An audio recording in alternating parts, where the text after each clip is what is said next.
Hello, Booktube. This is Eric back with another book haul. This is getting kind of ridiculous on my part, so I'm probably going to be slowing down the next couple of months. Maybe. We'll see. I'm going to a big library sale tomorrow. I got a big list of books I'm still looking for. Anyway, this is something I got new recently. This is Donald Westlake's Jimmy the Kid, a Dortmunder novel. I had to order this off Amazon because I have never been able to find this in the wild that I recall. I might have found it once and let my buddy buy it. But this is the next in the Dortmunder novels that I need to read. If you like shows like Leverage, you should check out Dortmunder. It's kind of a criminal heist jobs go wrong, but they're funny. At any rate, I picked that up. We need to get that for a while. Okay, a lot of stuff. Whole lot of stuff. Mostly from thrift stores. A few of it from used bookstores. But, so let's just start. All right. So I have talked about this before. Long Arm, number 28. This was written by Harry Worthington, who was a crime novelist back during the 50s and 60s. He wrote some westerns.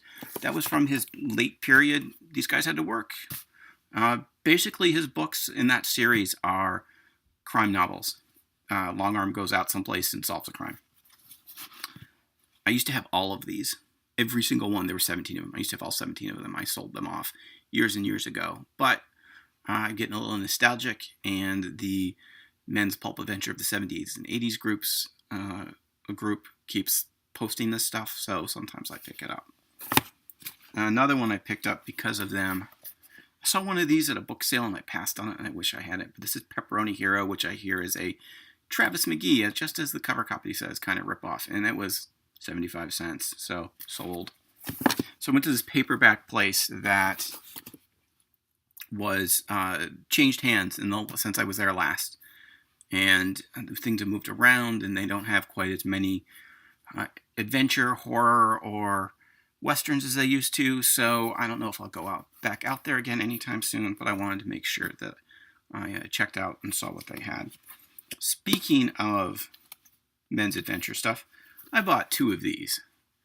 I think this is the first one, the last one in the Black Beret series. Now, what's interesting about this series is they were written by a guy named Michael McDowell, who is getting a little bit more of a resurgence because of his inclusion in that Paperbacks from Hell. Also, his big, epic saga, the Blackwater Saga, was just reissued by Valcour Books. But he wrote these with another guy under a pseudonym, and I've been wanting to check those out because I've been wanting to check out some of his stuff. And the last thing I picked up at this particular bookstore was George V. Higgins, he of the Friends of Eddie Coyle fame. I started seeing more and more of his stuff around, so I'm grabbing it. I really liked Friends of Eddie Coyle, so why not? The price was right. So speaking of George Higgins, I went to a thrift store, and I picked up another book of his, Outlaws. Now, there is a little bit of water damage, but this was 20 cents, so I'm not going to complain. These are reader's copies, which is what I want. And, you know, there's the collecting mentality for you right there. They're both the Zebra Books editions. I've got various editions of his books. Okay. Same thrift shop. Once again, Paperbacks from Hell inspired. It was really that font that got me. Sounds silly, sounds like trashy horror, just what I was looking for. All right, one of the masters of Scandinavian horror. I'm not even going to try. Min svenska är inte så bra. Jag kan tala lite. I speak a little bit of Swedish, but those names with the U and the A sounds and the SJ, I don't remember how to do that. But anyways, this is one of the Martin Beck police procedurals. He was played by Kenneth Branagh on BBC TV. Maybe, I believe. I could be completely wrong on that. He was definitely played by Walter Matthau in The Laughing Policeman in the 70s and set... I don't have my Blu-ray up here, do I? I know this is great. Anyway, classic Swedish crime stuff. And I collect the ones with that cover. All right. No idea. William P. McGivern. I know that name from somewhere. So I grabbed that. These were all 20 cents. Speaking of great crime writers that people don't remember, Gerald Petovich, he of To Live and Die in LA fame, which I know is right here. He wrote the book that was based on. He also wrote the book that Boiling Point was based on. And so I've been collecting his stuff, and I was lucky to find that. I haven't read a lot of S.E. Hinton. I've read The Outsiders when I was in junior high school, and I saw this and thought, I really should go back and check that out. That was a big thing for my generation. Paperbacks from Hell again, John Saul's Punish the Sinners, and a Fletch novel, Fletch's Fortune. I've read a couple of the Fletch books. They're entertaining. I want to read all of them eventually. So you got another thrift store. This time around, this copy of The High Window by Raymond Chandler. I do already have a bunch of copies of The High Window, but not in this size, so this goes into my little paperback collection. I think Chandler and Hammett are the only ones I'm really going to collect in that size, unless I get lucky and run across a Ross McDonald. I have one, but Playboy Book of Crime and Suspense. Before anybody asks, I bought this because of the authors in here. There is some, where is it? I think there's some Frederick Brown in here.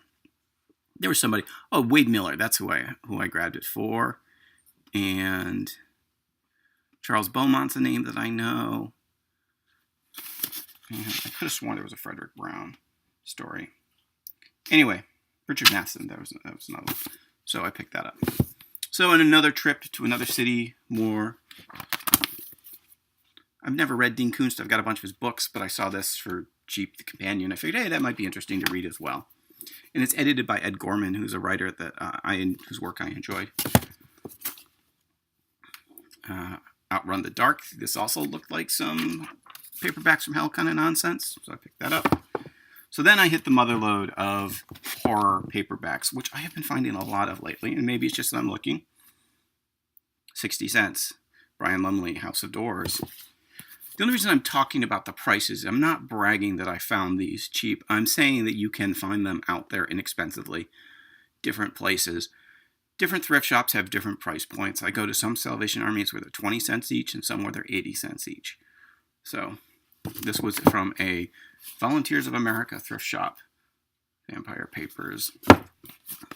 And a lot of this is luck, because a lot of the times I go to these places and I find nothing. This was a zebra horror. I know nothing about this.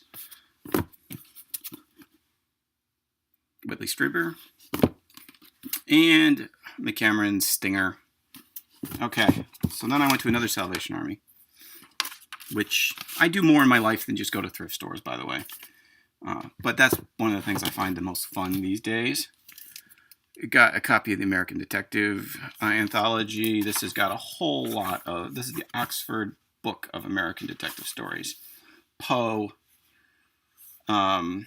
Richard Sale, Errol Stanley Gardner, Raymond Chandler, Cornell Woolrich, Mary Reinhardt, Ed McBain, Anthony Butcher, Ross McDonald, Rex Stout, Bill Pronzini, Tony Hillerman, obviously, Sue Grafton. Yeah, good stuff. I might just do a month of trying to read short stories, noir short stories in November. I think that's going to be my goal. By the way, I hope nobody minds I didn't do my September wrap-up. I read 2 books, and I didn't feel like that was worth going to. Somebody donated their cyberpunk collection, so I got a bunch of cyberpunk books. Got a copy of Snow Crash, so I finally have one in the collection. I've had one before, but I've given them away. I've read this. It's good. It's just really big. Count Zero. There was a whole bunch of Gibson, but I left most of it. I just wanted to grab 1 or 2 things, so I grabbed this. Crash Course. Never heard of this. This just sounded kind of interesting. And then, supposed nonfiction, The Hacker. Crackdown. I read some Bruce Sterling back in the day. I read The Islands and the Stream. So, okay, I got another copy of The Other. This one's going to a friend of mine probably because I have one, and this was highly featured in Paperbacks from Hell. And I'm dropping stuff. Don't worry, there's a cart right here. Monsters Galore. I couldn't leave that behind. This just looked kind of cool and fun. And then finally, not finally for this video, but finally for that haul, Paul Bishop's Chapel of Ravens. Paul Bishop is a former LAPD officer. He is also a member of the men's adventure and pulp paperback group, and I've talked to him quite a bit, and I saw this there, and he mentioned this one's really special to him because it is his Dick Francis-esque novel. So super happy to find this. I'm on the hunt for his stuff. I've only read one of his books, and I want to read more of his stuff. Just a matter of finding the time, as always. Okay, moving on. So I went lastly to a store called Schuler Books, and I believe there's 3 of them here in Michigan. They're based out of Grand Rapids.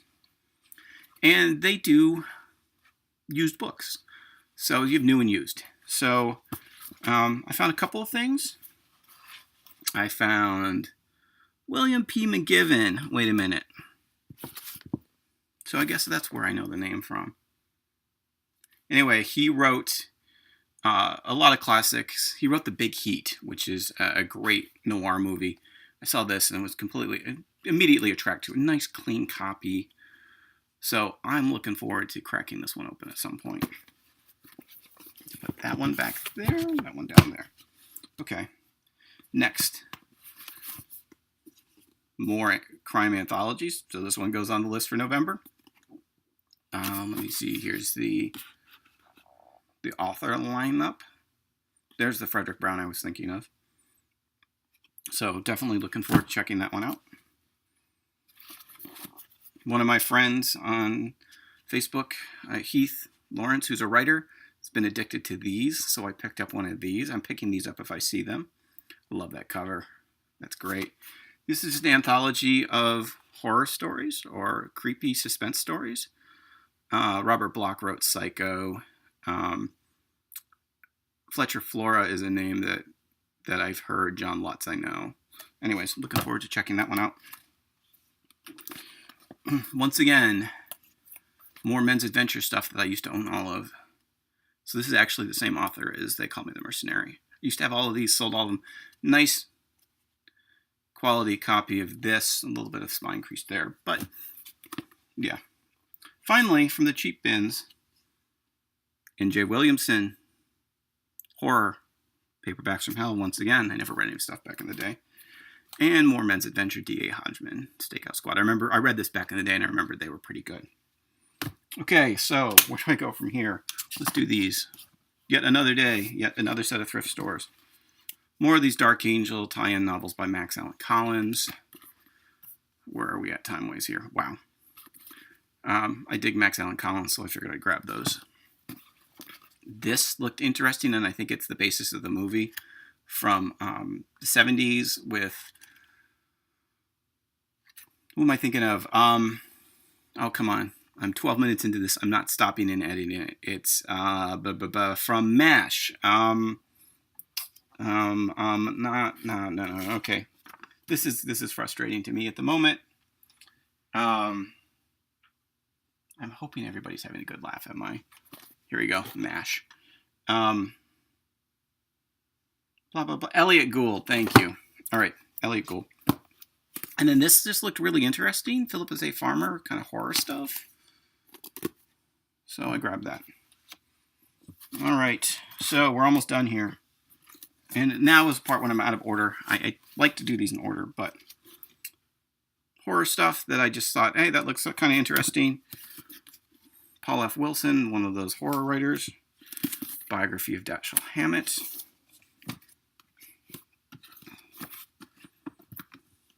And let's get political for a minute.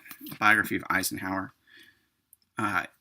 If you don't know anything about Eisenhower other than he was president and that he was Supreme Commander during World War II, do yourself a favor, read something about the history of the man. Fascinating man. Only president we've ever had that was offered the nomination by both parties and turned them both down. Fascinating, fascinating person, especially in light of our current administration. Put aside whatever your affiliation is and read about him and what he said. He wasn't perfect, he made mistakes, but well worth understanding where he was coming from and how he guided the United States through the 1950s. All right, off my soapbox. Copy of the Buffy the Vampire Slayer tie-in novel. Another Robert Parker Spencer novel for me trying to rebuild the collection that I used to have back in the day. And then finally, no idea what this is. This looks like some 70s Indian burial ground horror, so I grabbed it. Alrighty, thanks for watching. I hope you guys saw some stuff you liked. You leave comments, all that good stuff, and catch you all next time.